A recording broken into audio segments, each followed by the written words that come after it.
பிரேக்ஃபாஸ்ட்டில் தோசைங்கிறது தவிர்க்க முடியாதா போயிடுச்சு. அந்த தோசையை நம்ம எப்படி ஹெல்த்தியாக கொடுக்குறோம், வீட்டில் இருக்கிறவங்களுக்கு எப்படி பிடிக்குங்கிறது தான் நம்ம ஆல்டர்னேட்டிவாக தொலாவிட்டே இருக்கிறோம். அந்த மாதிரி ட்ரை பண்ணுறவங்களுக்கு இந்த தோசை ஹெல்ப்ஃபுல்லாக இருக்கும். வாங்க ட்ரை பண்ணிடலாம். ரேஷன் பச்சரிசி, ரேஷன் புழுங்கரிசி, ஒரு கைப்பிடி அளவு உளுந்து போட்டு நல்லா கழுவிட்டு 8 மணி நேரம் ஊற வச்சு எடுத்துக்கலாம். நான் இன்றைக்கி அரசாணிக்காய் தோசை தான் ட்ரை பண்ணுறேன். அதனால் இந்த அரசாணிக்காய் ஒரு பாதி அளவு, ஒரு 3/4 கிலோ இருக்கிற அளவுக்கு வந்து எடுத்துக்கிட்டேன். இதை பரங்கிக்காயின்னு சொல்லுவாங்க, சிவப்பு பூசணிக்காய்ன்னு சொல்லுவாங்க.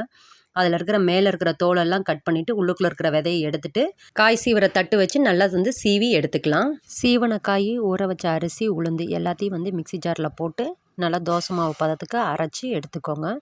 அரைச்ச மாவில் உப்பு கலந்து புளிக்க வச்சுருங்க. அவ்வளோதான், நம்ம தோசை மாவு வந்து தயாராகிருச்சு. இந்த மாவு தோசை ஊற்றினோம் அப்படின்னம்னா சூப்பராக தோசை தேய்க்கிறதுக்கு வரும், பிஞ்சு போகாது, நல்லா மொறு மொறுன்னு இருக்கும். பச்சரிசி சேர்த்திருக்கிறங்காட்டி இந்த மாதிரி ஹெல்த்தியான தோசை உங்கள் ஃபேமிலிக்கு கொடுங்க. எல்லோரும் நல்லா இருக்குன்னு சொல்லி பாராட்டுவாங்க.